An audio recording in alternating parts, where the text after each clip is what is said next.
दोस्तों, अगर आपको लगता है कि भारत के लिए खतरा सिर्फ पाकिस्तान की तरफ से है, तो आज की ये खबर आपकी सोच बदल देगी, क्योंकि अब चाइना हमारे ईस्टर्न बॉर्डर पर एक नया मोर्चा तैयार कर चुका है और उसका नाम है बांग्लादेश। नमस्कार दोस्तों, ये कहानी अचानक शुरू नहीं हुई। पिछले 20 सालों में बांग्लादेश की डिफेंस जरूरतों का सबसे बड़ा सप्लायर कोई और नहीं, चाइना रहा है। और सुनकर आप चौंक जाएंगे कि पूरी दुनिया में पाकिस्तान के बाद बांग्लादेश दूसरा सबसे बड़ा खरीदार है चाइनीज वेपन्स का। टैंक्स हों, मिसाइल्स हों, वॉरशिप्स हों या सबमरीन्स। लेकिन असली खतरे की घंटी अब जाकर जोर से बजी है। ताजा रिपोर्ट्स की माने दोस्तों, तो बांग्लादेश और चाइना के बीच जो बातचीत पिछले कई महीनों से पर्दे के पीछे चल रही थी, अब वो सीधे फाइनल स्टेज में पहुंच चुकी है।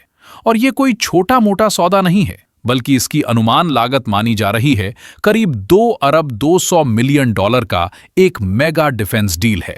और असली सवाल यही उठता है, आखिर इतना बड़ा सौदा किस चीज का है? तो जवाब भी उतना ही बड़ा है। चीन अब बांग्लादेश को देने वाला है अपने 20 Chengdu J role fighter jets, वही एयरक्राफ्ट जिसे बीजिंग गर्व से विग्रस ड्रैगन कहता है। लेकिन दोस्तों, यहां असली चिंता जेट्स की संख्या नहीं है, असली खतरा है रिएक्शन टाइम का। अगर J-10C बांग्लादेश में डिप्लॉय होते हैं तो इंडिया के ईस्टर्न एयर कमांड के लिए वार्निंग टाइम मिनट्स में बदल जाएगा। मतलब डिसीजन लेना, एयरक्राफ्ट स्क्रैम्बल करना और कमांड लेवल कोऑर्डिनेशन, सब कुछ पहले से कहीं ज्यादा तेज करना पड़ेगा। मॉडर्न एयर वॉरफेयर में एक सच्चाई साफ है दोस्तों, जो पहले रिएक्ट करता है वही सरवाइव करता है।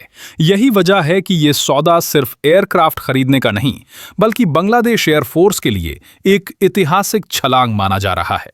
और दोस्तों, यही वो पॉइंट है जहां से इस पूरी कहानी का असर सीधे इंडिया तक पहुंचता है। लेकिन सवाल ये नहीं है कि बांग्लादेश क्या खरीद रहा है और चाइना इसे इंडिया के खिलाफ कैसे यूज करेगा। असली सवाल ये है, क्या इंडिया ईस्टर्न थिएटर को अब भी सेकेंडरी प्रायोरिटी समझता रहेगा? क्योंकि अगर जवाब हां रहा, तो आने वाले सालों में इंडिया की सबसे बड़ी स्ट्रेटेजिक सरप्राइज पश्चिम से नहीं, पूर्व से आएगी। अब दोस्तों, जरा एक बार पूरी तस्वीर अपने दिमाग में बनाइए।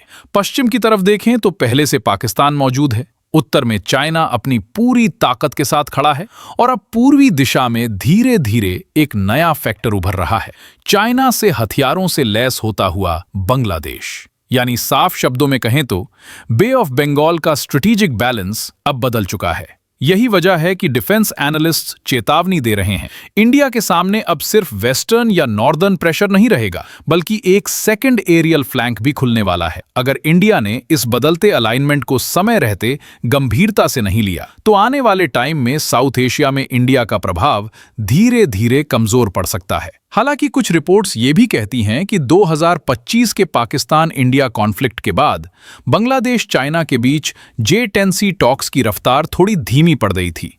लेकिन सच्चाई ये है कि ये बातचीत कभी रुकी नहीं, नेगोशिएशंस आज भी चल रही हैं, और यही बात इंडिया के लिए सबसे बड़ी चिंता है। तो असली सवाल यही बनता है दोस्तों, क्या इंडिया के पास अब भी इतना समय और इन्फ्लुएंस बचा है कि वो बांग्लादेश को फिर से एक बैलेंस्ड स्ट्रेटेजिक इक्वेशन में ला सके? या फिर ये उभरता हुआ ईस्टर्न फ्रंट आने वाले दशक में इंडिया की सबसे बड़ी जियोपॉलिटिकल चैलेंज बनने वाला है? आपको क्या लगता है? कमेंट में अपनी राय जरूर बताइए, और अगर वीडियो इन्फॉर्मेटिव लगा हो तो लाइक करें, और ऐसी ही ऑथेंटिक डिफेंस अपडेट्स के लिए इंडियन डिफेंस चैनल को सब्सक्राइब करें। जय हिंद।